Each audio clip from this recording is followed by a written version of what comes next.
Dear friends, it is another day that I'm speaking to you on the subject of dominion recovery, and still under the healing phase, and speaking on the subject of forgiveness. Forgiveness, the F letter, as part of dominion recovery and under the healing phase. Today, as part of my continuation, I am speaking on the 12 ways, the 12 ways that you will overcome, the 12 ways that you can go through overcoming the spirit of unforgiveness, or the ways to lead to forgiveness therapy. Number one is to acknowledge that you have been hurt. As I said, the Bible says that, as Jesus said, blessed are those who are not offended in me, for offenses will always come. And therefore we see that one of the reasons why we get angry, one of the reasons why we get offended by others, is interrelationship.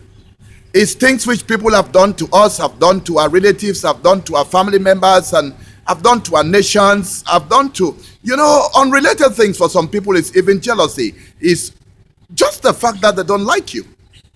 So you see that we come to the place where, if you, as I taught in the last session on managing the consequences of unforgiveness, if we don't actually appreciate that unforgiveness is a problem, then we will continuously be under the spirit of unforgiveness, and all the hurts and all the torments and the burdens will trouble our lives, and will not be able to function personally in interrelationships, in our jobs, in our families, and even in our fellowships, in our relationships with God. So number one in the 12 principles, ways or steps, or whatever you want to call them, on overcoming the power of unforgiveness and being restored to a perfect relationship in ministry, in life. Number one is to acknowledge hurt. Acknowledge the fact that you are hurt. You have been hurt, maybe over generations. Maybe somebody hurt you through affecting your parents, your father, or even if they killed your father, maybe they walked towards the imprisonment of your child or something like that. Falsehood that it relates in many places, in many countries, in many families. Don't worry. Don't even get into it immediately. The first thing about it is that accept that you're hurting. That's number one. And then define who, why. Define who and why. Who hurt you? Why did they hurt you? Where did they hurt you? When did they hurt you? How did they hurt you? Are very, very important as you seek healing in the area of as you overcome the negative effects of unforgiveness in your life.